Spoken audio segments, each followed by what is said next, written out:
And now for the day's news. Our top story today comes straight from the tough and tumble neighborhood of Kingsbury Run. There, the police continue their exhaustive manhunt for the torso killer. As his head count hits 7, the citizens of Cleveland raise their voices in protest. Meanwhile, the city police have been baffled by this insidious man's terrible work. I'm looking for a man named George Hansen. He used to be a foreman at the Finster Munitions factory. Do you know where I might be able to find him? Who's asking? I'm Jim Pearson, from the COI. I was told he might be able to help me find... Louis. Louis? This is about the creep that gave Finster that piece of paper, right? That's right. So, you must be George. Yeah, I'm George. What can you tell me about this Louis? You have a last name? I suppose so, don't everybody? I don't know what it is, though, mister. Is Louis a friend of yours? That rat, I didn't know him from Adam a few weeks ago. How'd you meet him? Me and some of the fellows was in here blowing off steam after payday last month. This guy Louis was in here. He starts talking, I start to feel kind of bad for him. He says he's a little down and out right now, but all he needs is some prospects and he'll be back up on his feet again. I told him I got some pull under the factory. Maybe I can get him in to see Mr. Finster. Maybe he can get a job. You didn't ask him about a job, though, did he? Nah. He gets in there and starts talking about that secret brotherhood crap. Next thing I know, Louis headed out the door and Finster's busting his gasket. I lost my job, I lost my house, and I lost my wife, and it's all on account of that Louis. Do you have any idea where I might be able to find this Louis now? Oh, buddy, don't I wish. If I could find him, I'd break his lousy neck. Do you remember anything else about him? Nah. You said you were in here with your buddies. Would any of them remember anything? I don't know. I'll ask around, see if I can help you out. Stop back later. Thanks, George. You've been a big help. Right on the heels of Tojo's stinging remarks regarding Roosevelt's Pacific policy. With the Pacific crisis nearing its breaking point, officials in Washington hope that Kurusu, Japan's pinch hitter on the diplomatic diamond, can head off a military confrontation. Also in Washington, a recent survey of 59 Midwestern editors and publishers for the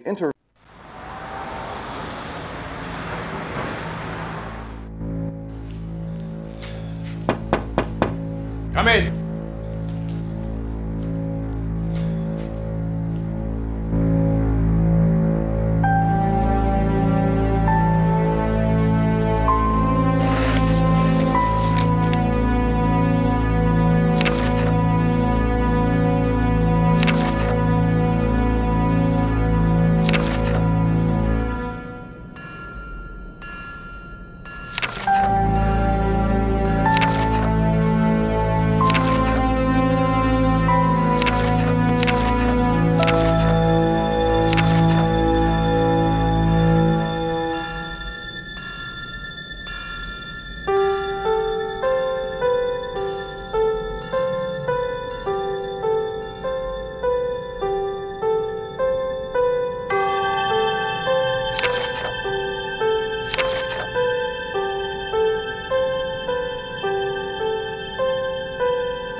Were you able to figure out how those rune pieces assemble? I'm sorry, I haven't. They all seem to fit together. There could be hundreds of possibilities. I imagine there's some sort of sequence. The runes seem to suggest some sort of message when assembled, but without a proper key to their order, it would be impossible to figure out the right one. I'm sorry I couldn't be of more help. No, you've done a fine job. At least now I have some idea of where to begin. I've had more luck with the parchments. What'd you make of them? Well, it's very odd. It threw me at first, but I figured out that the text, though written in runes, could be read phonetically in English. It turns out that it looks like they were describing some sort of ritual, and two of them, in fact. One to summon Odin, and one to grant the powers of Odin. They seemed to revolve, these rituals, around three objects of power. One was a wise man's skull, one was a cup made from ash wood, and the third object wasn't as clear. It was Dahlia's dark prison. Dahlia was the name of a seer, a muse. Does any of that mean anything to you? No, it doesn't make any sense to me at all. Oh, well, there's a book on Old Norse legends on the shelf if you think that would help. Thanks, Helen.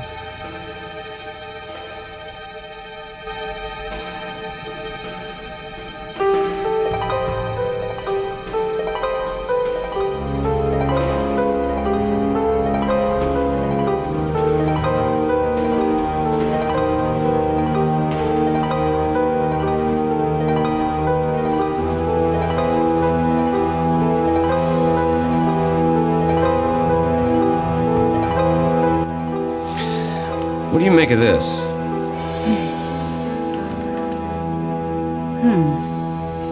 I don't think I've ever heard of the Brotherhood of Thule before. I do seem to recall a group called the Thule Society, however. They were a secret society that became very popular with the German people after the Great War.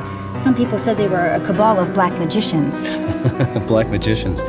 You don't really believe that, do you? No, it's far more likely they met as an excuse to drink beer and talk about politics. They did have a great deal of influence on the German people, however. They were early proponents of German nationalism and Aryan superiority. And without the backing of the Thule Society, the Nazi Party probably would never have lasted. Yeah, wouldn't that have been a shame? What do you make of those symbols? These are runes, and that's their English translation beneath them. These crests are what really interests me, though. They're not the crests of traditional German aristocracy. Wait a minute. What is it, Helen? I think I know where I've seen these before. What are you looking for? Aha! These are the crests of an ancient sect of Germanic knights. They posed as Christian soldiers. They still continue to worship the Old Norse gods and gave human sacrifices to them.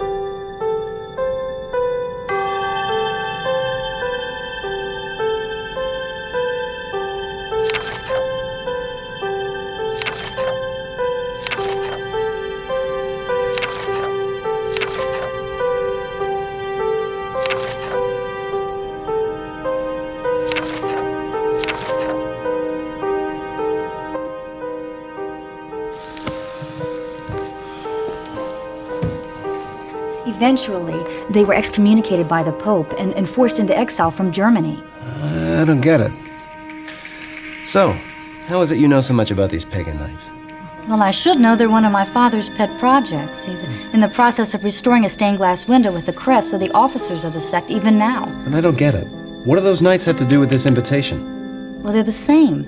The crests are the same. So, whoever these people are, this Brotherhood of Thule, they're modeling themselves after an ancient sect of pagan knights? Here in Cleveland? It sure seems that way.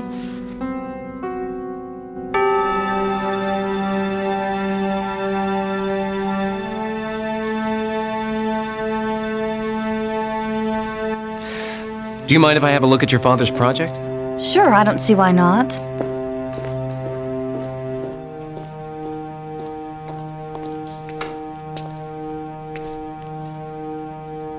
Do you mind if I examine it? Well, I won't do anything to get you into hot water with your father. I'll be very careful, I promise. as long as you're careful, I guess it won't hurt anything.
And now for the day's news. Our top story today comes straight from the tough and tumble neighborhood of Kingsbury Run. There, the police continue their exhaustive manhunt for the torso killer. As his head count hits 7, the citizens of Cleveland raise their voices in protest. Meanwhile, the city police have been baffled by this insidious madman's terrible work. The latest victim, discovered by 2 children playing along the banks of the Cuyahoga River, remains unidentified. Meanwhile, in news from around the world, our boys at sea captured an Axis ship in equatorial waters. The Axis vessel unsuccessfully attempted a nefarious ploy to bluff its way through the British blockade. Our sources indicate the Axis boat falsely flaunted our very own stars and stripes and had an American name painted on her pilot house and stern in an attempt to pass itself off as one of our own. Our American cruiser's good commander was too smart to fall for such a trick, however, and he immediately ordered the ship to heave to. Despite a last-ditch effort by the Axis merchantmen to blow up their own ship, their vessel was captured without incident. In other global news, snow and near-zero weather in Russia halted Nazis dead in their tracks. More bad news for the Axis as the British began an offensive in North Africa I'll try there, thanks. 130-mile Libya line. Score 1 for Hitler, though. Looks like I finally found Louis. Confirmed that the Australian cruiser Sydney was sunk by a German raider disguised as a Dutch merchant ship. I guess our mates down under could use a few lessons from our own boys at sea. In Washington today, Subaru Kurusu, Japan's new and super special envoy to the United States, is set to begin a round of talks with the State Department. These talks come right on the heels of Tojo's stinging remarks regarding Roosevelt's Pacific policy. With the Pacific crisis nearing its breaking point, officials in Washington hope that Kurusu, Japan's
What's this?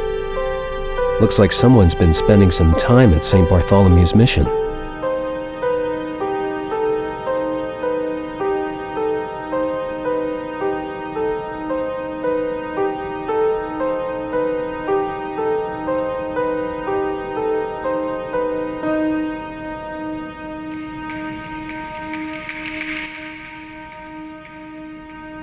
Hello?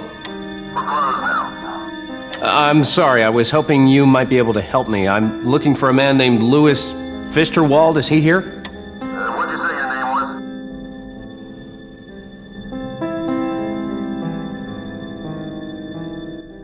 was? I didn't. Hank Finster sent me. He had a message he wanted me to deliver to Louis. He's reconsidered Louis's offer. Yeah, Louis wants to hear about that. He ain't here right now, though. You trying out the mission? A mission? What's a convicted felon doing at a mission? Say, who is this really? You better beat it, buddy. We're closed.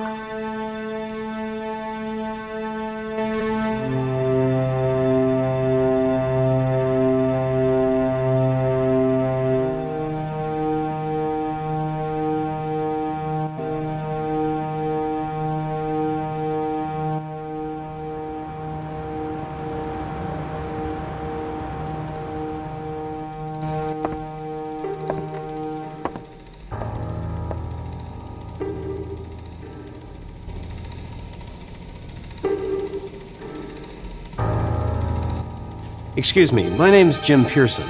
I'm from the COI. I was hoping you might be able to help me. Sure, mister. I'll help you if I can. I've just got a couple of questions for you. Oh, all right. I'll help you if I can. Do you know a fella named Louis? Sure, I know Louis. Do you know where I might be able to find him? Yeah, he works at the Raven Room. He's a doorman. Say, why are you looking for Louis? I've just got a few questions for him.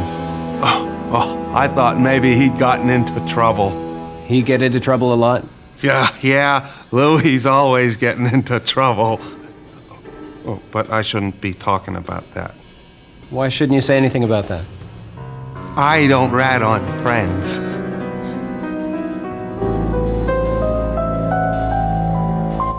What do you do here, friend? I help the fathers with the place. Keeping things up, that sort of thing. Jack of all trades, huh? Yeah, I guess. Mostly, I help out with the hobos. Make sure there's no trouble. You see a lot of trouble in here? No, not really. Mostly I play cards. A lot of people come through here, I bet. Oh yeah, especially now, what with everyone afraid of the torso killer, no one wants to sleep by himself anymore. Hasn't anyone been able to help? No, they just try to get rid of the poor hobos. Why, just last month, Mr. Ness burned down their camps. Said he was trying to smoke out the killer, but all he did was burn down their homes. Well, I think it's a mighty decent job you're doing here, friend. Thanks, mister. How long have you known Louis? Oh, Louis and me go way back. You don't say. Yeah, since we was kids. Louis's always looking out for me. He even got me this here job. This Louis sounds like a swell guy. Oh, he's the best. You want to see something? Sure, why not?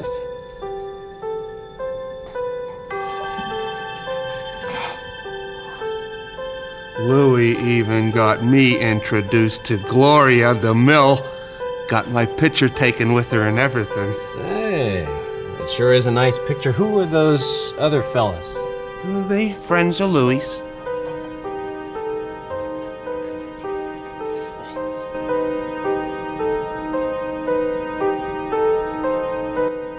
The fathers around now?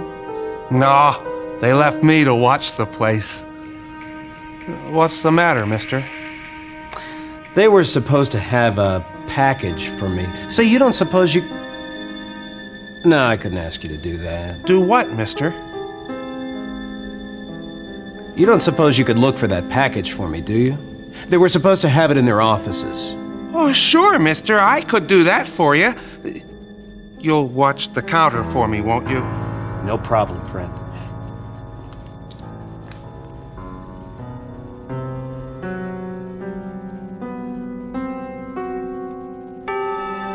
Say, mister, Yes. what's this package look like? It's about that big, say, and about that high. All right, I'll go fetch it for you.